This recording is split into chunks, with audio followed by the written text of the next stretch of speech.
Hi, guys. Welcome to episode 1 of the You Are More podcast with Emily Caveboy. When I was thinking about recording this episode today, it reminded me of a line that I wrote in my book, and I said, I kind of didn't know what I wanted to say. And I can't believe that this is my first episode or this is the first line in my book. And when trying to figure out who I wanted as guests on my first episode, I look back on my journey in the past 4.5 years. One of the things that has shocked me the most during my grief, and I feel has really defined me, and I have really tried to remind myself that I am so much more than that, was people's judgments and people's opinions on me moving forward with my life. Not on, but forward. So this episode is for young widows or older widows who are considering dating again or who have remarried again, or maybe you're a friend of a widow or a family member of someone who is dating or married to a widow.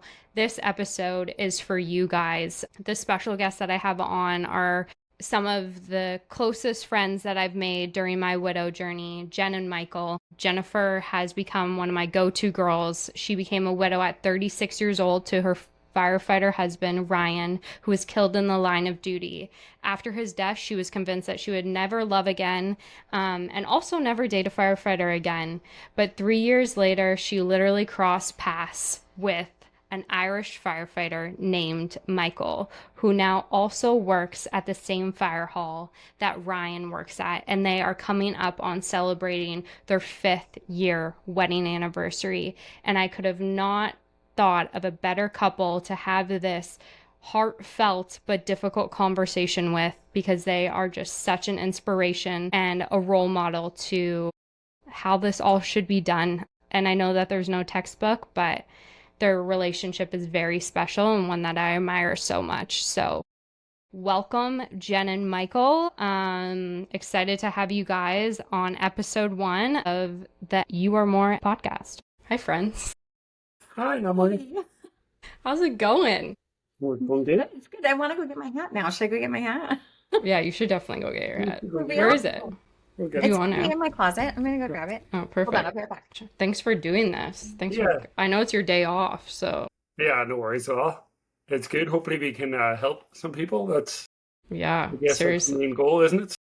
for sure. There. You're We all insane. match now. Okay, so Michael, what was your first reaction to Jen being a widow? Yeah, well, we talked about this earlier, and just obviously when you meet someone new, it's a lot of things are in the air, and I guess initially, if I'm being totally honest, it didn't really register. When Jen told me she was a widow, I obviously acknowledged that she had been through a loss.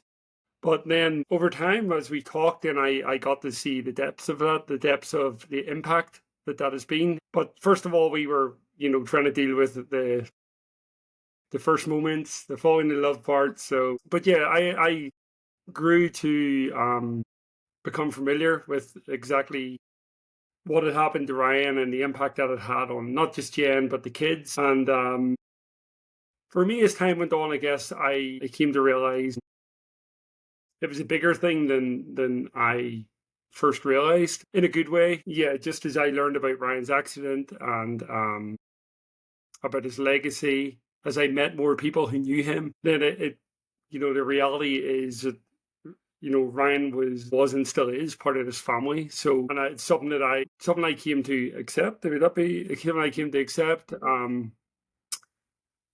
And for me, it hasn't been a big hindrance. For me, as I said there, Ryan died doing his job. He died as a firefighter, which I could identify with. He died honoring his country, and therefore he died a hero. And that's something that I very quickly embraced. People have asked me about this, and I do say to them, Ryan, I wasn't a result of Ryan's death. So it was something that I feel I could openly honor. Obviously, as I grew more to love Jen and the kids, it became part of who we are. I think ultimately, if that love wasn't there between us, then things could probably be a bit different. But ultimately, I love Jen, and I love her Again, that too. made it far easier to accept. Yeah. I said I love her too. Yeah. Yeah, No. so I think that's where I stand with that, like when we first met. So you would say that in the beginning, I feel like you kind of nailed it, to be honest. In the beginning, you hear the word widow, and I feel like that's just grief in general. Mm, You can't grasp it until like you're more in it and you realize how like impactful it is and that like grief never goes away. Where I feel like, yeah, when people hear the word widow, it's like kind of brush, not, I don't know if brush off is the appropriate term, but it's like, oh, Jen has brown hair. Like it's like a part of her, but you don't realize how much it is a part of her until like yes. you're deep in it with her more. Which, I totally agree. Yeah, there's a lot of facets of widowhood, right? That nobody mhm, knows until you're walking through it with the widow, until like you said, that was actually really good. Like, oh yeah, like Jen has brown hair. Oh yeah, she's a widow. And then you just, people seem to brush that off or just like, oh yeah, that happened to her and it's so awful. But well, look, she's remarried, she's so happy now. And it's like Michael actually has like the firsthand experience of what it is to live with a widow, because the only other people who would know would be the widow herself and if she has kids, but then she's trying to raise her kids through that trauma. And so for Michael to come in, I could see where it might sound like, oh gosh, that's like so daunting. But when it stems from, like literally like, well, I saw this girl and I wanted to know more about her. I found out she was a widow. And so because I fell in love with her, I want to know more about that. Like, tell me about that, So I think it's something that it's a very unique situation that a lot of people on the outside don't have a firsthand experience with until you're with the widow. for sure. Speaking on that, do you guys want to say the summary of how you guys met? Yeah, for sure. Yeah, I mean, there's obviously two different stories. Yeah, I want to hear both. I want Yeah, to yeah, of hear course. like the girl version and the guy Yeah, I version. know that is super interesting. So for me, should actually let you go first because you're way more interested than me. So me, I basically, Firefighters for Christ is the organization which held the annual retreat up in Hume Lake. For me, it's something I always wanted to go to, but the door had never really opened. 2019, a good friend of mine, we got together and he said, hey, or one of his, do you want to go to Hume Lake for the retreat? So we made a whole trip of it. Like we flew into California, we went down to Universal Studios, we walked up to the LA sign, or sorry, the LA sign, sorry, the Hollywood sign, and did all the things. But obviously, when I went up to Hume, I had no intention at all of being there to meet someone. It used to be a couples retreat, but it then became just an annual retreat. Yeah. So I remember it was like a Thursday morning, is that right? Friday morning? It was one of the mornings, one of the first mornings. I remember like walking into the church and it was a little bit late. It's hard to believe Jen was actually early. You know what I mean? So as I walked into the church and sat down, I looked over and I was like, whoa, who's that? Is that, so that was, it was sort of like a first sight thing. Love I at give first sight. yeah, for sure. I give my friend a nudge. I was like, hey, check her out. And then yeah, I was super curious as to who she was. Obviously, I thought she was a firefighter, which he laughs at. But the other thing is, yeah, shortly after that, it was breakfast time, and we walked over toward the dining room. And as we were walking over, um, was our cousin, and we sort of crossed paths, and I tried to talk to her, but she was very In shy. your accent. Oh, in my accent, yeah. But she was very, very shy. Like she didn't want to talk to me. Long story short, over this series of the 3 days, I tried to talk to her like 4 times. With yeah, no, she was Complete rejection. yeah. She just like, and then she said to me, "When you left, you didn't say goodbye." I was like, "That's because you wouldn't talk to me. No wonder I said goodbye." So yeah, so then I left and I got home and well, Jen's big on Instagram, her Instagram, and then I was at home sitting on the couch watching TV, and I got a Instagram text on my phone.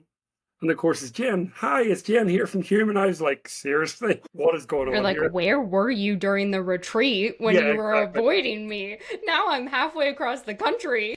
Exactly. That's exactly right. I know. And we actually didn't get to see each other again until June, but the retreat was in March. But yeah, that was really it. From there, it just flourished, and here we are, 5 years on, married. So yeah, Yeah. it's been great. Okay, Jen, let's hear your version.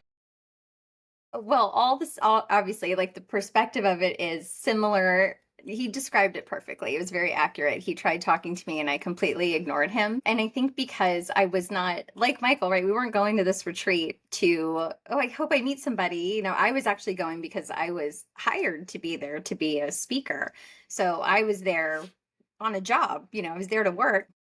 And I was very convinced like I didn't want to be if I was going to be with somebody again, I didn't want to be with a firefighter. I didn't want to be like I was kind of like done with the fire life, you know. I just like I was so convinced that nope, it's not another firefighter. I don't want to be with another firefighter. So my eyes were truly like closed. Like I was like, nope, absolutely not. I'm here to do the Lord's work.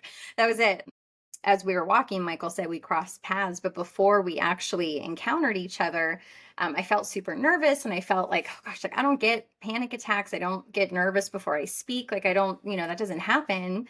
But I really felt like there was something inside of me that felt nervous. Like I was like, I need to go sit down. I need to get a drink of water, something. And then when we crossed paths, like truly intersected and all of a sudden he's standing there and I looked up at him and I just everything amplified like a million times in my body and I was just like oh my gosh, in the 2.5 years since Ryan had died I never found another man attractive. Like I was just like just the idea of dating made me feel sick to my stomach. But I'm looking at this man I'm like oh my gosh, like he's so attractive. I couldn't remember his name like when he said like I was just like It's thank the God accent. it was the accent. Like, thank God he had the like, you know how when you go somewhere like a retreat and you have like the lanyard with the name badges. I was like, okay, good. Thank God he had that on because I couldn't like I heard nothing. It was just yeah, he's trying to talk to me. It wasn't happening, and so then I left the area after a little bit. So up at that retreat area, there's no cell service, so you have to buy the Wi-Fi there. So that's what he was trying to help me do and I was like nope nope thanks I'm good I got it don't worry about it like I don't need your help. It was so like no I'm okay thank you. Finally got connected and then I walked away from the area because I was so overwhelmed by it and so all these text messages started coming through, you know, because it was I hadn't had any service up to that minute and so a text came through and the joke was that I was going to go to this retreat and I was going to meet my future husband and I was like not a chance, right? Because I didn't want a firefighter, not a chance. And so I get this text message and it says, so have you met your husband yet? And I sent back a text and I said, he's from Ireland. I did. You should never told me You that. know? Do we have that text message? Yeah, Like, do you yeah. have this? I love that you still have I it. You should like still frame have it. that. I know. That's great. It was bizarre, but there was something that I knew. Like I just knew that there was something like I don't know that I necessarily believe in love at first sight, but there was definitely something that had happened because we found out after we were married, we found out that we were the only two single people that were registered for the retreat. As Michael said, it was previously known as like a couples retreat. We're the only two single people registered to be there. And the way that I say my spirit, my soul kind of like locked in on him, he describes it as the same thing, meaning like he walked into the sanctuary wherever we were. And it was like, for whatever reason, like just zoned in on me. It was just this instant for both of us, like, well, who's that? What's going on there? And so it's super, like, I believe, divinely orchestrated for us to be there. And Ryan is actually connected to that place too, because a year before he died, that camp was surrounded by fire, and Ryan was on that fire at that camp. So he was there working to protect that camp where, you know, years Really later, I would special. meet my future husband. Did you know about Ryan when you ran into her, Michael? No, I didn't No. know. No, not at all. It's just when we spoke, she Mm-hmm. even said that she mentioned she was a widow, but I didn't. Again, it wasn't something that was in my like. It's like stay away, Yeah, widow. no, that's right. She mentioned she was a widow, but I didn't even pick up on that. Again, you know yourself when there's a new relationship or sorry, a new like attraction, you're not really. It's strange actually just to acknowledge that. You It's know, like, whenever okay, she has brown hair. She's a yeah, widow. Like, exactly, you know, All right. just whenever you meet her someone and name's they Jen.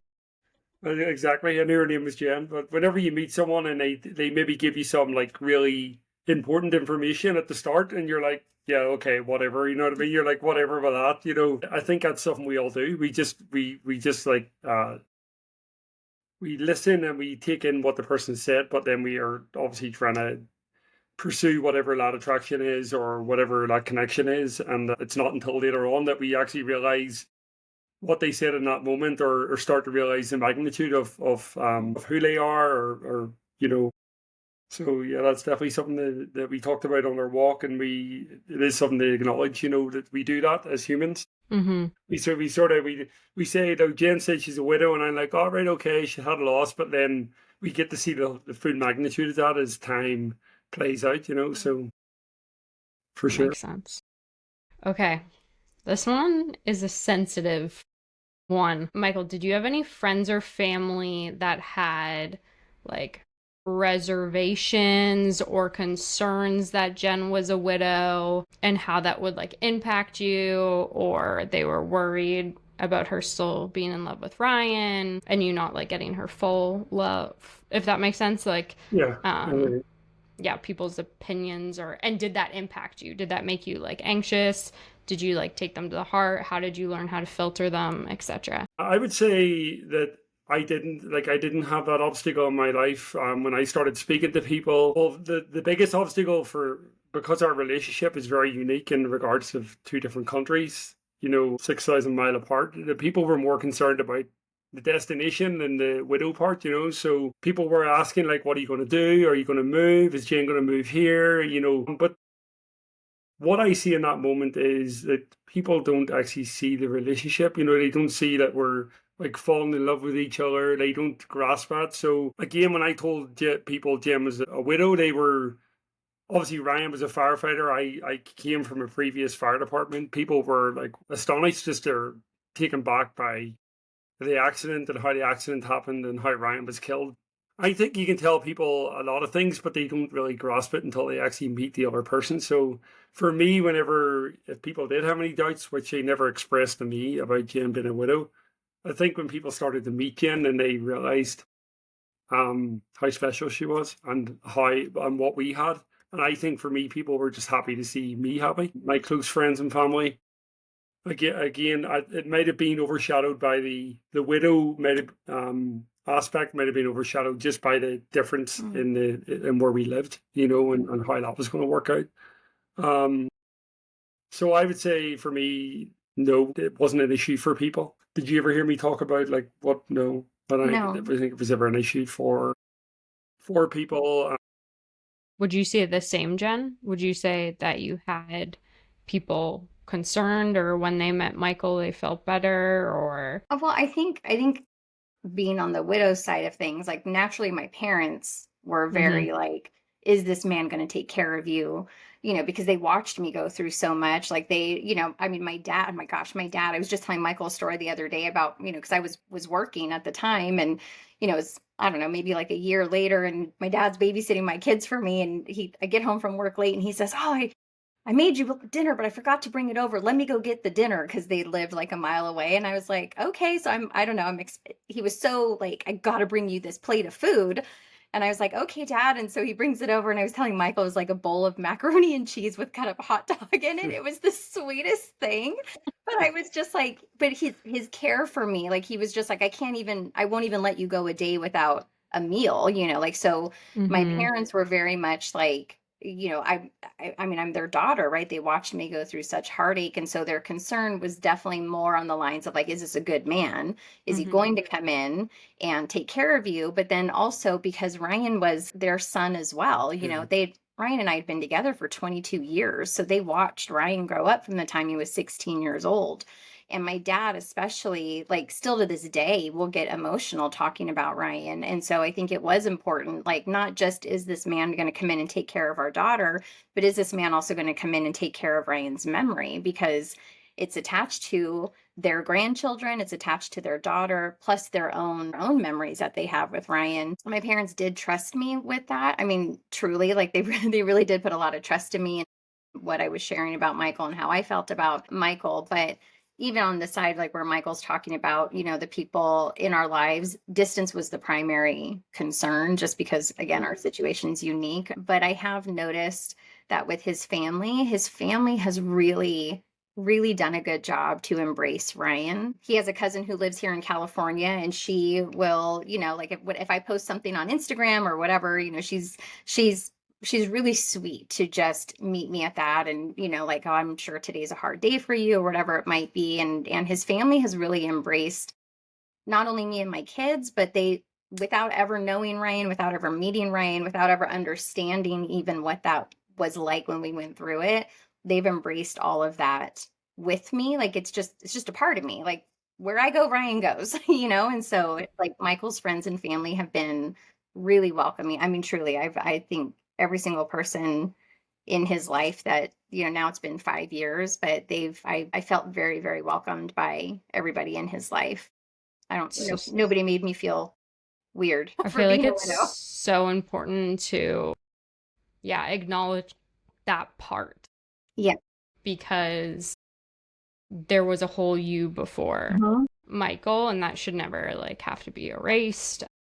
You talking about your dad, though, totally reminds me of my parents. I know you met my parents, obviously. The sweetest. But yeah, just they watched their daughter go through something so horrific, and then they also, like you said, lost a son too. And I feel like, I don't know about your parents, but my parents, especially my dad, I feel like my dad being the one trying to figure out the business side, cook meals, all of that, he didn't really get time to grieve right away because he was being a dad. And I'm like I have a soft spot for my parents, for sure. But I could have a million episodes about how much they don't get enough credit.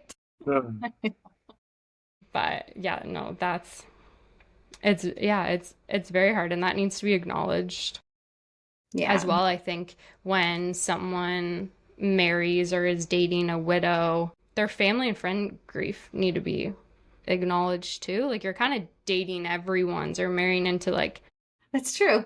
the family, right? Like, it wasn't a breakup, it wasn't a divorce, it wasn't anything like that.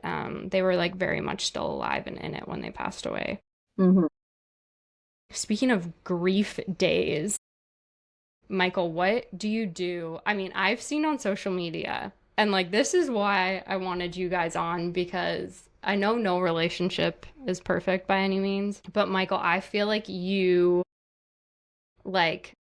Jen being a widow sister and friend, you love her so well, and show up for her and show up for Ryan. And I remember even on one of my grief days, you messaged on the wedding, you messaged, and then talking about the Edmonton Oilers and the Stanley Cup, you sent a picture from the fire hall and watching the game. And just for you to even have that open mind to acknowledge that type of stuff, that would be so hard. I know means a lot to me, and I know obviously means a lot to Jen and the kids. But in the beginning, was there, I don't want to say jealousy, but were you worried to step over toes, or what did you want to do on grief days, or what would you recommend, or what do you think works for you guys? Yeah, I mean, obviously grief days are special days in a year, but I would like to start by saying that every day in this house is Ryan is honored almost every day. He's talked about almost every day, and that's part of who we are. That's part of I love Jen so much that I feel, and as her husband, I feel it's my role to give her that space and that support to do that. And ultimately, what happened to Ryan was nothing directly to do with me, you know what I mean? So I came in afterwards, and who am I to come in and say, hey, you can't talk about Ryan, or you can't honor him. I mean, there's Ryan has a memorial in our house. There's his pictures at the front door. He's just part of who we are as a family. And again, as a fellow firefighter, I totally respect of his service to the country, and obviously he had that horrific accident, and which cost him his life. But yeah, so for those days, I guess I just be respectful, you know what I mean? I'm always respectful of who you are, or who he is, sorry. And those days are days where I actually get the privilege of of joining in, and I get to hear stories about Ryan. You get his favorite food. You do stuff to celebrate him, his What's his birthday. favorite food? So his favorite food is the totally opposite to what I like. It's disgusting. It was Taco Bell. He loved Taco Bell. I'm gonna see. I had Taco Bell for the first time a while ago. I'm Team Michael on that. I feel like I I'm can't stomach like it, Ryan, but how do you I like would it? do it for Ryan. Yeah, That's exactly what he does. yeah. So, but I'm super grateful that I can be part of that. And someone asked me recently. They said, "Hey, like I got chatting to them. They'd never asked me about." It's actually people who knew Jen and who knew Ryan. And when I was with this guy, he sort of said to me, "Well, like, how is that? Is it awkward? You know what I mean? Like, I don't." He basically said to me, like, "I don't know how you do that. I don't know how." And I'm like, "Well, like, what's the big deal? You know what I mean? What is the big deal?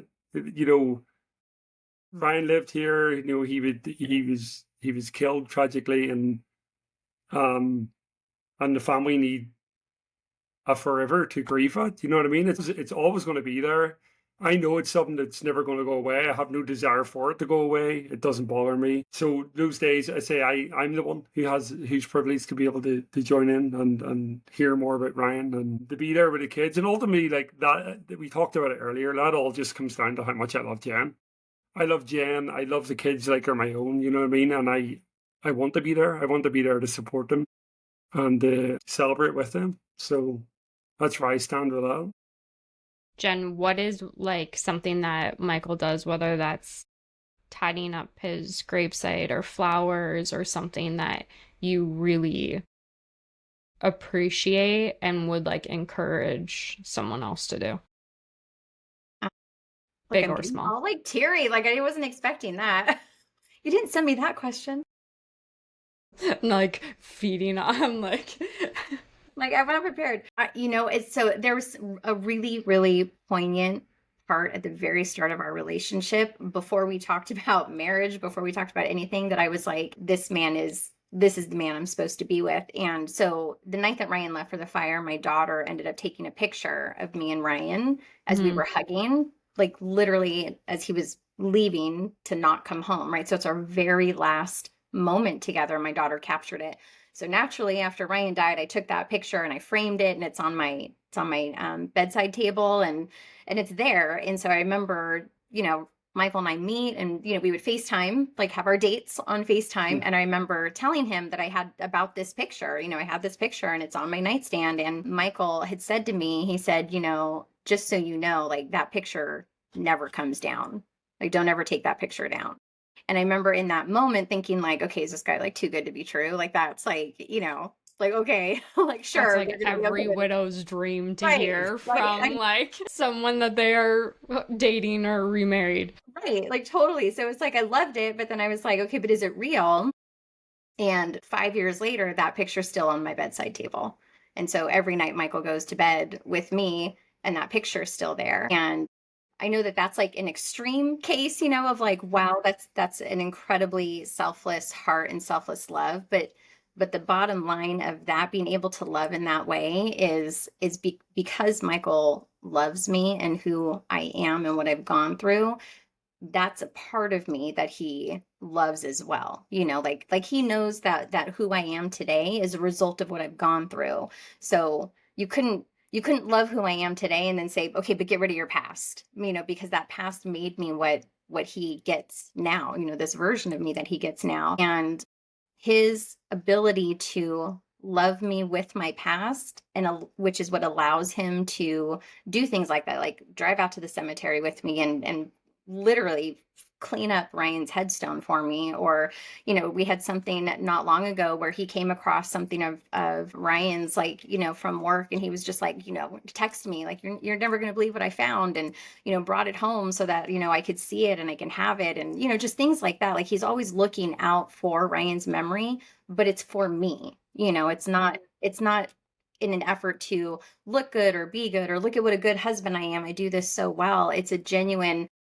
Jen's got to see this, I got to bring this home for her, so he loves that part of me. And I don't think if that love wasn't there, he wouldn't be able to do those things. If it was a surfacey kind of love, it might be there might feel like there's this competition And he doesn't do that because it's a genuine authentic love for me as a person. And what this past is, we all have a past, right? We all have Yeah. things we've been through. We all have things, that we're going to come in with. And especially when we met, we were tipping on 40 years old, so we're both coming in with, like, in history and all that kind of stuff. And it would be like me saying, well, Michael, I think you're great, but I can't accept your past, so this isn't going to work, and I'm not going to accept your past. I wouldn't do that to him. And so, but for some reason with widowhood, people think it's one or none. You either stay loyal to the one that Amen. Right. It's the truth. Like, people either want you to stay loyal to the one that's died, and so you then have to live in loneliness forever, or they want you to let go of that one because you need to only live for your present. And it's difficult with widowhood because, like you said, it wasn't by choice. It's not divorce. It's not a breakup. It's not anything like that. It was something that interrupted the plans we had for our future. And so I think that when someone can come in and love the widow and love the person for who they are now, they naturally have to find a way to love the past that made that woman who she is today. And also come in with the understanding that I think something that could have led to disaster, which I do know it's probably a preconception of people that I could possibly come in and trying to replace who Ryan was. I know I'm pretty sure people have thought that, not just maybe with every widow. You know what I mean? You're going to come in and try to replace the guy who was there, but it's definitely not that. Ryan was who he was, and he loved Jen as he did, and I am who I am. I'm not trying to be Ryan. You know what I mean? Thankfully, I've been given space by Jen and the kids to be who I am. You know what I mean? And that's how we connected, because of who I am, not because Jen's trying to find someone who is like Mhm. Ryan. You know what I mean? It's certainly not. So, and I think that's made it easier for me because, as I said earlier, Ryan is who he is, and I am who I am, and it's two separate. We obviously Jen has had two husbands, but we're separate husbands. You know what I mean? So it's not a competition. It's and it makes it easier for me to honor him. Does that Well, make and I sense? So, actually, if you don't mind, I'm sorry, but that's actually something, and when you were talking, I think that does make it easier for him to be willing to be so open and gracious to Ryan's memory, is because I don't put that comparison on him. I don't expect him to come in and do things the way that Ryan did, or they are two very different people. They are similar in a lot of ways, but they're very different. And so I that is something that I think as widows too, we have to be careful of when going into a relationship with someone, because yes, we want our late husbands to be honored so well. Like, I don't think it's unfair to say we have an expectation yeah. for them to be remembered well, but we do also have to grant that ability to the ones coming in. If Michael were to come in and I were to make him feel like he's in competition with Ryan, I don't think he would be able then to honor Ryan the way that he did, because it would just build a natural resentment towards me, towards Ryan, whatever. But that is something as a widow is hard to do. Like, it's hard to find that boundary and that balance of, I love and honor my late husband, and I will forever. That's just a piece of who I am. But at the same time, I need to come in and elevate Michael to my number one spot, to not as a replacement, but just as you're here living this life with me. So I want to elevate you and respect you and honor you for the person that you are. And I think that when we do that as widows, that does then allow them the freedom to explore, honoring our late husbands the way that we hope that they would. Would you Mm. agree with that? Yeah, I agree. I feel like widows, obviously you on Instagram and all that, being in the public eye too, something that I feel like I'm always, even I feel I've definitely gotten better at it, but in the beginning when I started dating Colin, it's like you post one photo of Colin, okay, you got to post one photo of Colby, or you got to post, like, it's like trying to balance it because you get judged either way. Like, if you're posting about Colby or talking too much about Colby, or you're talking too much about Ryan, then it's like poor Michael deserves better, etc. But then if you're posting about Michael, then it's like Ryan deserves better, you've like moved on. So I feel like, as you said, balancing that as a widow and then also not like projecting that into the relationship too is like very important. But one thing that I liked when Michael was talking, and it just like sounded the way that you were speaking about it, is not only are you protective over Jen and the kids, but the way that you talk, you're also protective over Ryan and his legacy and the way how that is grieved and treated. And I just think that's like so beautiful and so like kind, because it isn't always necessarily that way. So I just, when you were talking, I could feel like it's like, no, like when you're talking about finding things at like the fire hall and all of that, like you are protective over that because that is a huge part of Jen and the kids. And like, she like deserves to see those things or like would Yeah, want to see for those sure. things. And I think that's like really cool. Okay, both of you, any advice on dating a widow? Down to like Jen, you can talk about when to take off rings or not take off rings or memorials, etc., or what you do with like gifts. Michael, from you coming in, what would you both say? Do you want to talk about the rings? Because I know that was something Yeah. Well, I still would have a ring that Ryan gave me that I wear. He gave me that for our 10-year anniversary that I still hold on to. But I wore my wedding rings for 2.5 years after Ryan died because I tried a couple times and I was like, it just felt in my heart. I just wasn't ready. I still felt married. I still felt, even though I knew in my heart, like I wanted to be loved. I definitely wanted to be loved again. I was 36 when Ryan died. So, I was hoping I wouldn't be alone forever, but I wasn't ready yet. And then oddly enough, as part of our story goes, like I felt a nudge on the 2.5 year mark to like take off my ring. And so I was like, well, I'll take it off and I'll try it.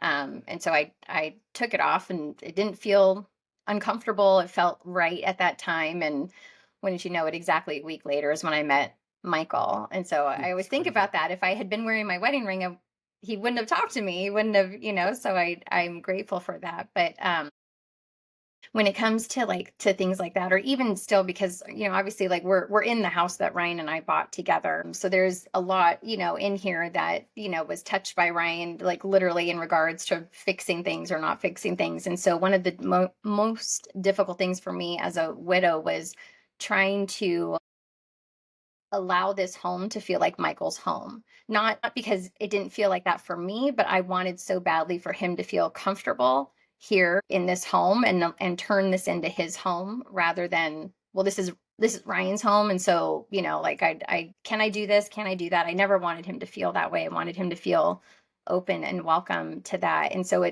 this is where I am grateful for the distance that was between us for a long time, because it allowed me to slowly go through things in the house and slowly move Michael into the house without this rush of, okay, hurry up, we're married, everybody, let's go to the next step. And I think that sometimes that's normal, right? Like people get married and it's like, oh, we moved into the house together or we did whatever together. But with widowhood, it has a totally different attachment to it. And so my advice to any widow when they're entering into the dating scene or anything like that is just slow. Go slow, not for the sake of like, just pace yourself or that type thing, but just allow yourself to feel all the things. What do you need to go through? What do you need to work through so that you can feel comfortable and feel like, okay, I can take this piece. In fact, we were just talking about it literally today, because so Michael uses the bathroom sink and drawers and all that were Ryan's. And so I've cleaned everything out of it, before Michael moved in here permanently. But for a long time, Michael shared closet space with Ryan. Like Ryan's old cowboy hat was in there still. And Michael just was so great at being like, that's all right, just hang my shirts up here next to Ryan's old, cowboy hat or whatever else was in there. And I finally, when he moved here permanently, I was able to, get everything out of there because I wanted it to be his closet, his space. But just this morning, he said I was cleaning out some of the drawers of his stuff, his stuff that's in there. But there's one drawer that still has the clippers from, what are they called? The shears or whatever that were Ryan's. And I took those out that Ryan used. Like I took those out a long time ago, but like the pieces were still there. I didn't take all those pieces out. And he came to me and like literally like let me know and asked me about it. We're talking 5 years that we've been married, and he was still like, I took all my stuff out, I cleaned my stuff out, but I left the stuff from Ryan's clippers in there.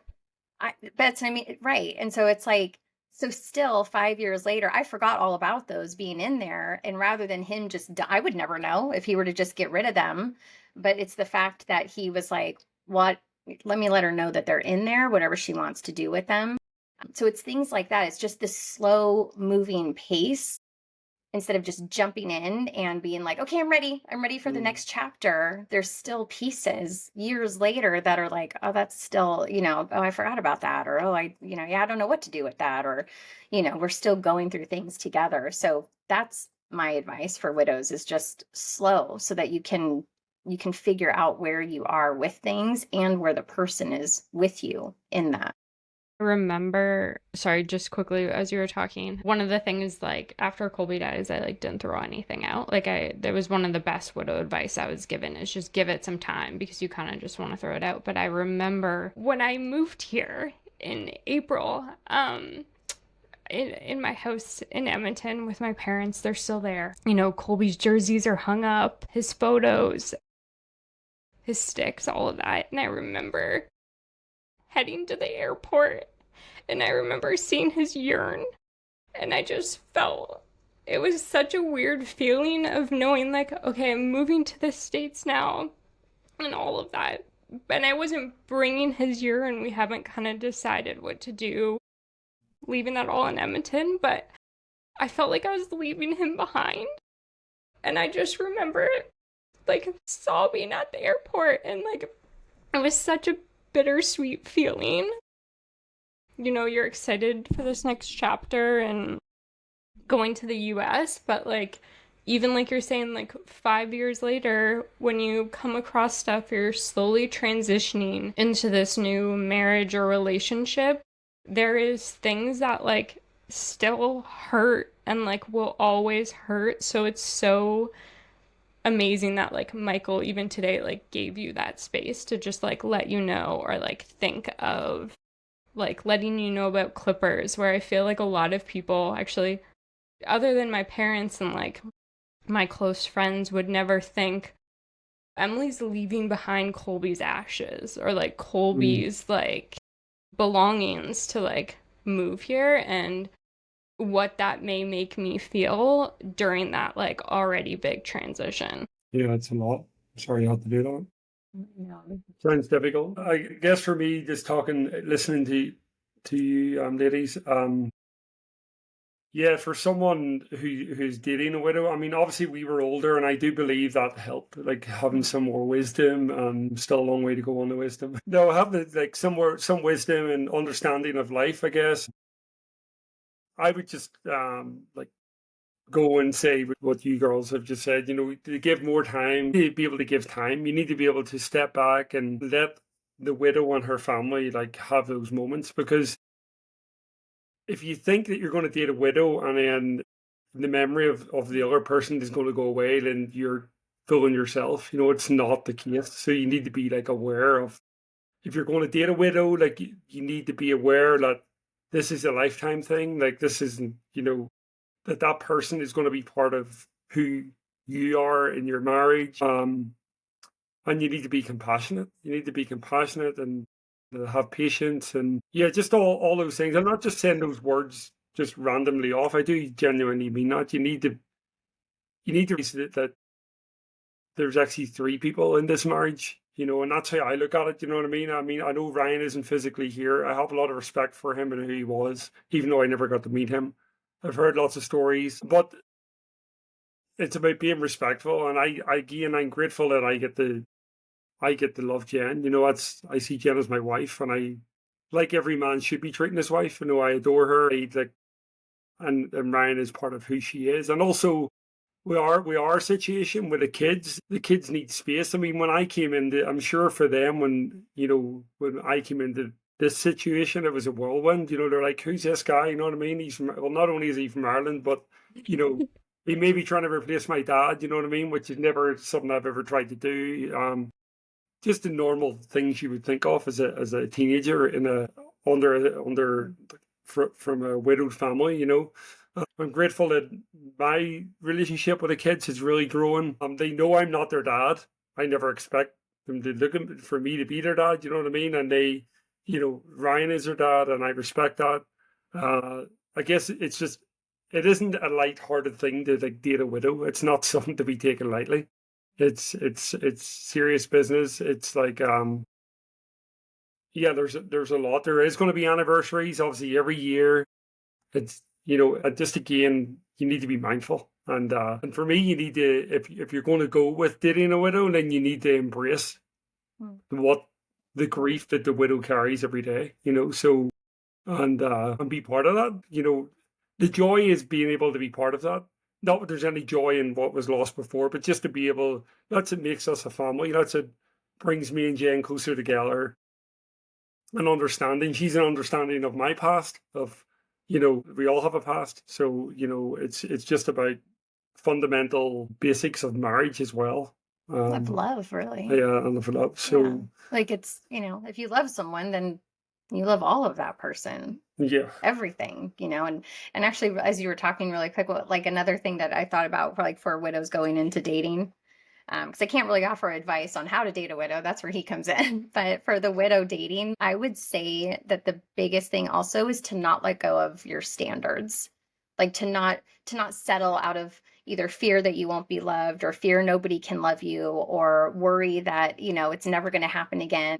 We tend to like lower our standards because we're just like, well, it's probably as good as it's going to get, because we know as widows we're difficult to love. A healthy widow knows that she's difficult to love. Like we know that, and so we can end up in fear, being like, no one's gonna be able to love me, no one's gonna be able to, whatever. Okay, fine, I'll just take this guy because he's nice right now, or whatever it might be. And so, but because we do come with such a complexity about us, it's all the more reason not to lower our standards. As far as, I think, again, widowhood is a weird balance, right? It's the standard of, I need someone to come in and love me and love the memory of my late husband and love this part of me. And if we have kids, love my kids and all that kind of stuff. But then also being able and willing to be like, okay, but then I'll also step into this new realm with you and I'll love you too. And I'll love, whatever. But that's where that standard is someone who will love you through that. Can you love me through that while I'm figuring this out? Because I don't know how to do this. I don't know how to balance both worlds. So can you love me through that? And if the gentleman in mind is not able to do that, then my strong advice then for a widow at that point would be, then you've got to evaluate what your standards are, because widows are so worthy of being loved and being loved well. And the men that were before, the men that were here first, they are equally as worthy of being loved and being remembered. And I think anybody who's alive, we would want to know that we are remembered. I can't think of anyone who would be like, well, sure, when I die, I hope everyone forgets about me and nobody talks about me ever again. That's Totally. insane. That's insane. And so if we know that about ourselves, like we can't expect, a gentleman can't expect a woman to let go of that memory and that legacy, because no doubt he would want to be remembered the same way. We don't ever want to leave this earth hoping that we're forgotten about.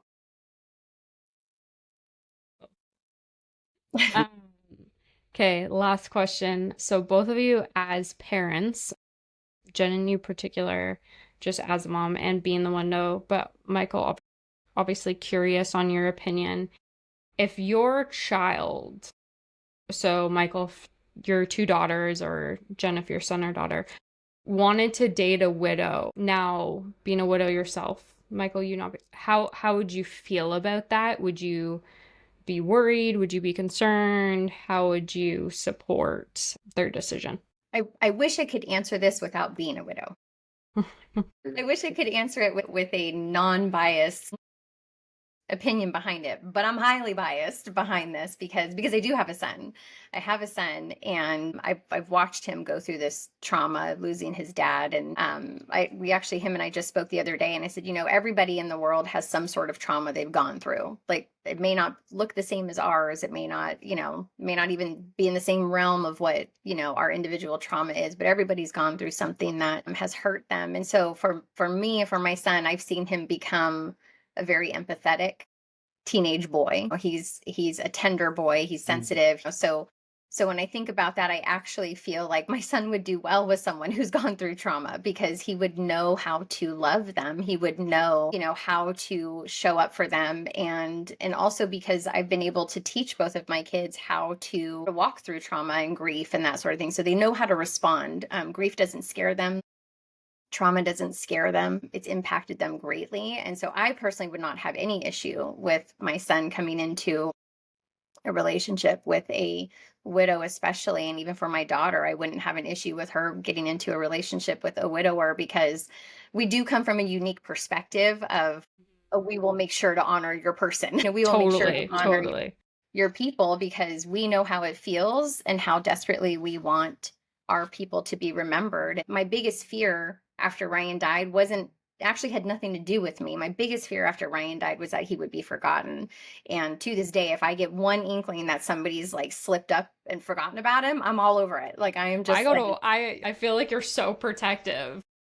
I just went through it. His anniversary was 3 weeks ago. Yeah. I just went through it. I was like texting someone and like, excuse me, I'm noticing something here. I'm noticing a lack of something, like, because that was my fear, right? I don't want him to be forgotten. And so I can appreciate that if my kids were to enter into a relationship with somebody who, lost a partner before them, I know for a fact that my kids, they know that fear of their person being forgotten. And so they would do well to honor that. And not to speak on Michael's behalf, but I think with his daughters, because his daughters obviously don't know that trauma in the sense of physically losing a parent, but they've watched Amanda and Brandon go through this, and they've watched me go through this, and they've watched how their dad has loved on me and walked through the stuff with the kids. And so I feel like even having that exposure to watching someone go through that grief, I feel like they would be amazing partners to someone who, God forbid, was a widower. They would be able to see that. And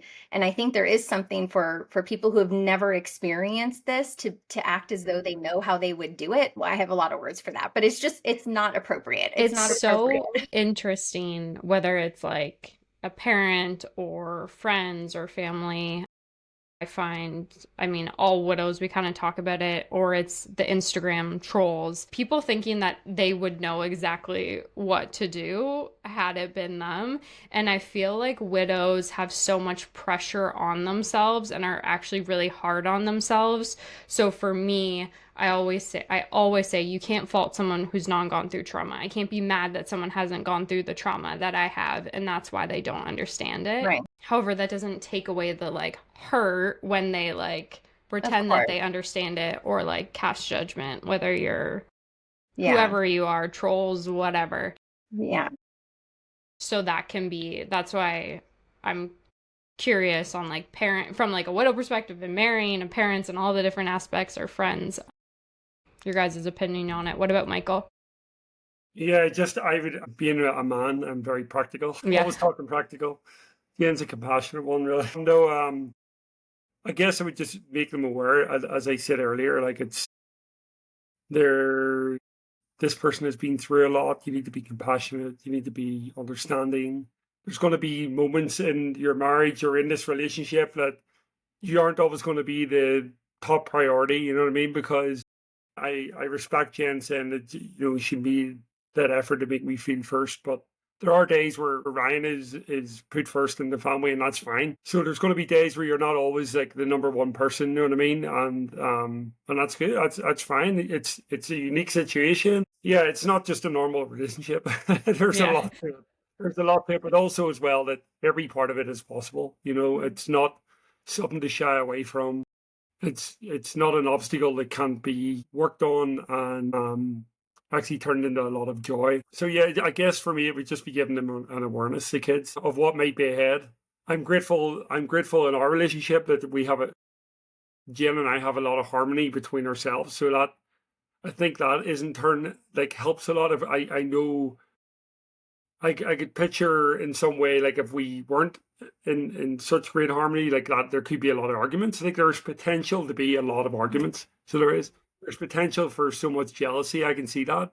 I'm sure there are times where I could have turned around and said, "Hey, like, will you stop posting about Ryan, or will you stop like talking about Ryan?" But that's with the understanding that I have of all the stuff we've talked about, and that has enabled me to have I guess, the compassion of that's what Jen needs, rather than like it's about me. It's not all about me, and that's where it comes down to. It's not about me. It's about us and about our marriage and about what Jen needs, and at times about what I need. It's not all about Jen and what she needs. Like I need stuff at times as well. So I think whenever there's that, whenever you have that compassion for each other and that understanding and harmony, that just makes things better or like easier. Those times where that could be very difficult are made easier.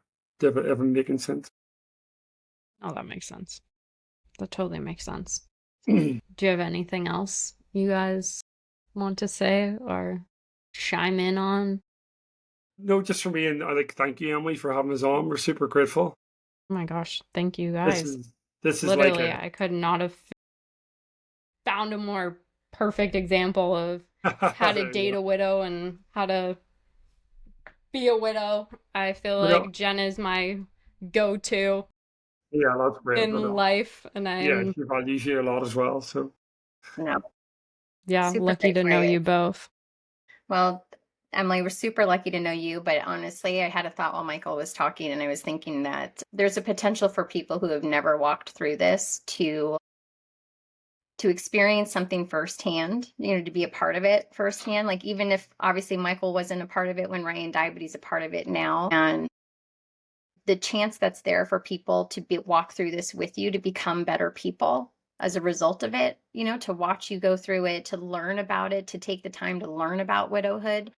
Like we actually as widows can offer an opportunity for people to gain understanding and compassion about a trauma that prayerfully they won't know until they're very, very, very, very old. So it's kind of like we went first in a sense to teach people or help show people how to be compassionate. And so with what you're doing, Emily, like you have truly the opportunity and the ability to change the lives of people around you by allowing them to learn about compassion and to learn about what it means to love someone through all of their trauma. And so anybody who has the ability to have a firsthand experience with you is extremely, extremely fortunate because it's a chance to become better people with what you're doing. yeah, So thank you for giving that opportunity to so many people. Thank you. I try to fulfill the vow I made to Colby in that hospital room. You will change the world. Thank you. As you guys can see, Michael and Jen have such a beautiful relationship and one that I admire so well. One of the things that I love most, just watching their relationship and having this conversation with them, is how protective Michael is over not just Jen and the kids, but also Ryan and his legacy. I feel like he is selfless and handles it all with such grace. And I am just so thankful that he loves my friend so well and also honors Ryan the same. One of our next special guests has such an incredible story that I'm really looking forward to hearing you guys as well. I want You Are More podcast to be for everyone, whether that is grief-based, widow-based, physical illness, trauma in other ways. I want you guys to know that on the You Are More podcast, we're going to talk about a lot of things. This episode was about grief and it was about widowhood, but there is going to be episodes that are about joy and other people's stories that haven't experienced widowhood but have overcome obstacles themselves and that have shown that they are more than what life has thrown at them, and hopefully remind you or relate to you in whatever your situation may be that you are more too. Thank you for listening to this episode. I hope you guys follow along with this journey. Please forward this episode to one friend. And here is your reminder, my daily motto: be somebody that makes everybody feel like a somebody. So go this week and make someone feel like a somebody and remind them that you are more.